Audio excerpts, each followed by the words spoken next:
prayers were sought to undertake scrutiny and access to certain information.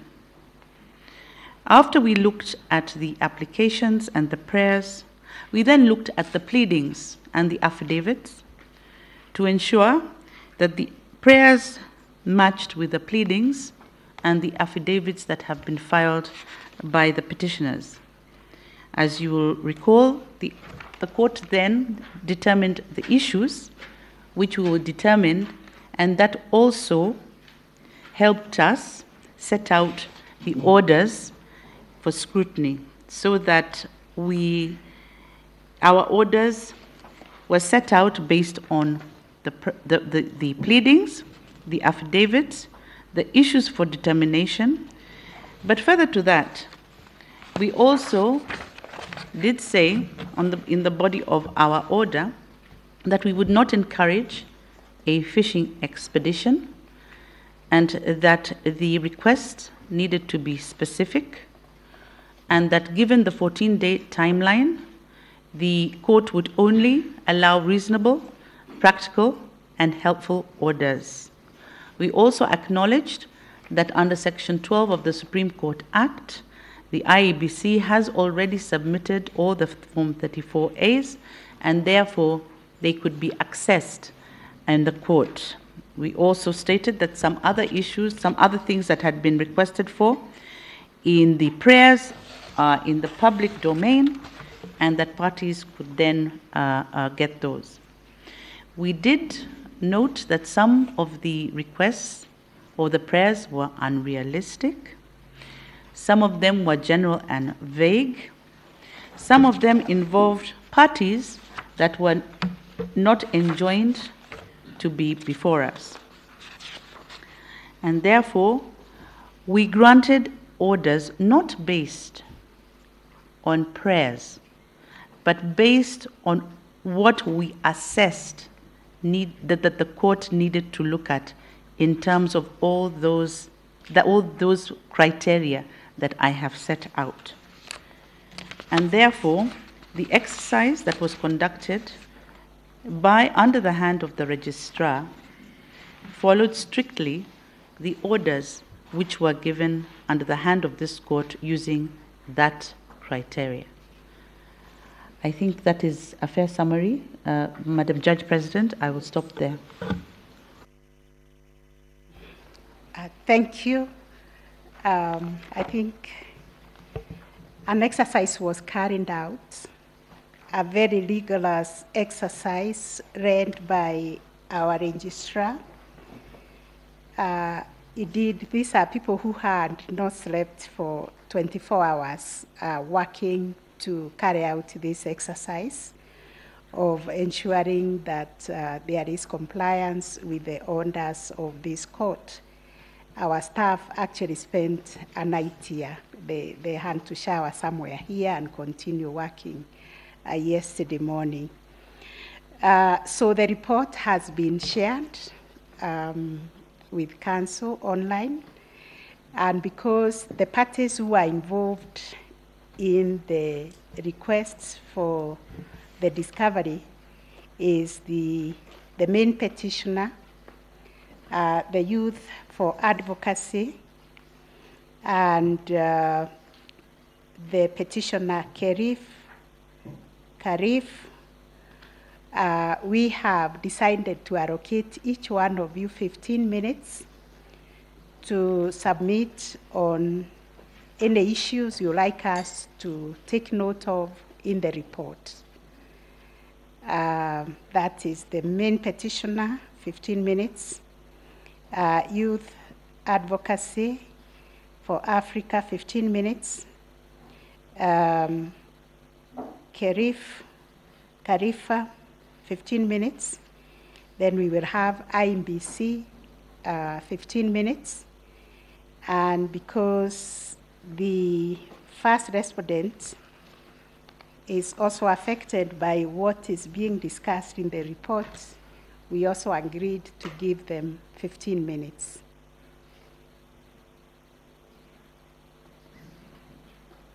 Yes, you have the floor.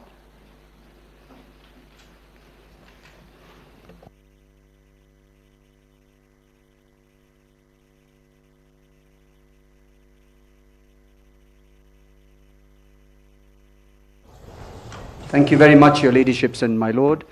I'll be as quick as possible, and I would like to indicate that I will share the time with my colleague Jackson Awele, who will deal with what happened at Forodha, while I will deal with everything that happened at IBC Anniversary Towers.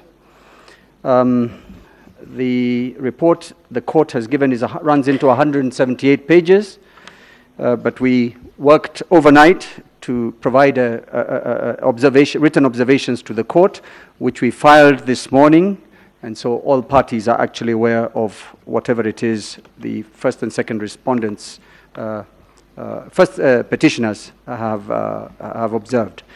Very quickly, IBC confirmed that the RTS, the results transmission system, runs on 8 servers, of which one is a virtual server. Counsel? Yes? You say you filed something? Yes, we filed written observations with court, and we have a few copies. Just wait until we get our copies. Are they in the bound? We filed them just before. give us Okay. a moment there.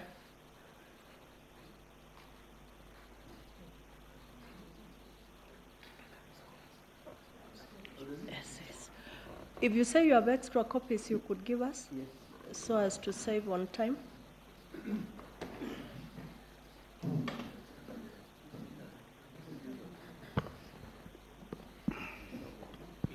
Yes, we do not have a copy. If Learned Counsel could be kind enough and serve us a copy. for the principal respondents, we can give you one of each. This shows the time we are given to respond. We served them before 9 o'clock this morning.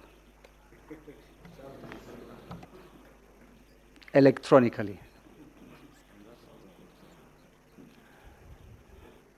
The only thing that there'll be a problem is some of the images will not be very clear, but when you do have time, the images at the end. Just hold on, Counsel. Okay.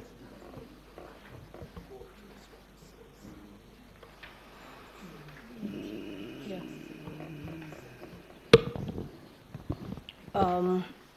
You could start. Yes, Jackson, you could also perhaps upload it so that those who don't have a copy can see where we're reading. I'll go to the first observation on page 2, summarize the first paragraph. IBC confirmed that the results transmission system runs on 8 servers, of which 1 is a virtual server, and the 7 are Docker containers, which is a server within a server. The IBC denied agents access to the Docker servers. We were therefore unable to proceed further with that exercise. Paragraph 2. The Counsel again. Yes. The copies you've given us are not filed. They're not filed, the electronic ones are filed. I anticipated having to provide 1 or 2 people with copies, but the electronic ones are filed, very clear. We have a receipt. Yeah. It's all right. Okay. Counsel, I think we had already given directions that we expect oral submissions. I am making oral submissions. Yes, so Okay. I'm just saying, let us not worry too much Okay. about written reports, who has served who. Okay. You're letting the court know what you think of the exercise so that we can take those submissions into consideration. And that should apply to all the other parties. I stand guided. Thank you very much. I go to paragraph, or I'll just make it an oral submission. The virtual image availed for scrutiny was created on the 31st of August, 2022. We therefore state that this cannot be from the same server that ran the just concluded general election. And the image of the server was not provided. The further major observation we make, the KIMS kit was not availed for scrutiny to establish the availability of the embedded scanner application that would verify the image format. So the IBC declined to avail the system documentation. I go on. There was very disturbing evidence of log deletions from the IBC server that was availed, in part, partially availed. These deletions occurred on the 6th of August 2022, which is 2 days before the contested election. We observed that, surprisingly, the registrar's report at page 21, issue number 5, indicates that there were no deletions. We think this is a mistake. It should be looked into. The effect of the deletions, we can upload that. It's on the screen now, that we were able to get from IBC, indicates that, and this is image marked 15, that at the material time, foreigners, including Ogudino, Vito, J. Carmago, Josio, were operating the system. Those are 1, 2, 3, 4, 5 foreign individuals. If a forensic image of the server is availed, details of what was deleted would certainly be established. The other major observation, IBC refused to provide a security walkthrough to highlight key security controls to determine whether Form 34A could be tampered with during transmission, at what point. So we hit a dead end, contrary to what their counsel repeatedly says. They are transparent, it's available. They are even giving the court, donating to the court KIMS kits to look through.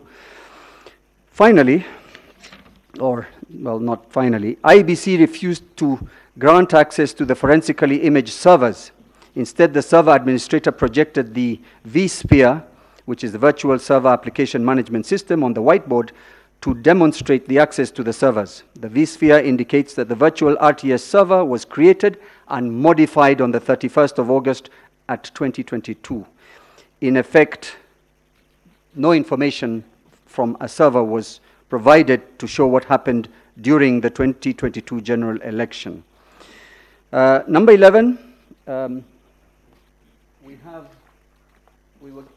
couple of manuals were provided, or bundles of documents. We'd like to point out that of interest to the court would be that at page 77 of one of the manuals titled Information and Communication Technology ICT Policy, at page 77 and 78 is a list of 77, a list of 41 individuals, starting with Dixon Kwanusu, and second one Abdi Dahir Abdi Malim, who are described at the top of the page as national returning officers, an office unknown to the law or the Constitution. I would request that the court takes note of that in particular.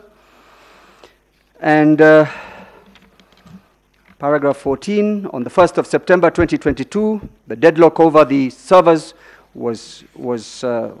finally came to a head when IBC wrote to the Registrar of the Supreme Court enclosing a letter dated 31st August 2022 from Smartmatic International BV, the same company that Carmago comes from, in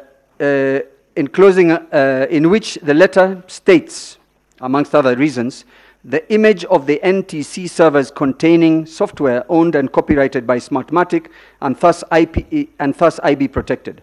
Providing full access would infringe our intellectual property rights. That brought to the end that matter. Smartmatic, Carmago, whoever they are, wherever they are from, have indicated that they will block and refuse access to the servers completely. I then move to the images. Certain images were shared by IBC. I'm not certain that they were aware of what they were serving. There was always a staff that seemed quite unqualified in whatever they were doing. They couldn't operate the systems or pretended they couldn't, but they did share image number 6. The first image I showed was the image of deletions, but the one I would like to focus on in this very limited time is image number 6, which is several, about 1, 2, 3, 4, 5 pages of logs. The logs are from the RTS server. results transmission system on various days leading up to and after the election date of the 9th. In particular, 15th July 2022 to the 16th of August 2022. And I must apologize to bring the bad news not only to this court, but to the entire Republic, that those logs contain active participation of foreigners on the results transmission systems of IBC from the 15th to the 16th of August, 15th of July to the 16th of August 2022. Their names are Vito, Josio, that is the names identified in these logs, Josio, Ogudino, Sisiva, Provisio, and Jacamargo. The copies I provided to the court are much clearer, and you can see the names, you can see the times, and of interest, and I will only highlight certain entries, only the longest entries. I will start by saying those 6 individuals, foreigners, in the Immigration Act they are also referred to as aliens, accessed this server 180 times or thereabouts. The longest being Camargo on the 8th of August 2022, Josio, let me deal with the time. Josio on the 9th of August 2022, which is the election day, for 1 hour 32 minutes. Ogudino on the 11th of August 2022, 2 hours 54 minutes. Ogudino again on the 11th of August, 3 hours 16 minutes. Ogudino on the 14th of August 2022 for 2 hours. Ogudino on the 4th of August again, 1 hour 57 minutes. And then the 16th of August, Ogudino, 1 hour 1 minute. I close by saying, what a mess, what a mess. My learned friend Mr. Ngati has struggled so hard to get Mr. Camargo out of the mess of taking control of our elections. In the case of the 34A we've just been talking about, but we have caught Mr. Camargo and all his friends in our election process before, after, and where are they? Only God knows, and only the servers will show us. History is repeating itself. 2017, Mr. Chebukati refused to provide access to the servers. He's doing it again. And of course, please, I ask the court to take note of everything we have provided as far as the DCI has provided to us, we have provided to the court. These are individuals whose identities are not even known. They travel on, or they provide expired passports when interrogated by the police, and all the rest of it. I would not repeat any more of that. On the 8th of, yes, I'm happy to be pointed out, the logs will also show that on the 8th of August 2022, Camargo accessed the portal while in Venezuela. So our elections were conducted from Venezuela. The Venezuelans decided who won. Mr. Chebukati was just the mouthpiece. Thank you.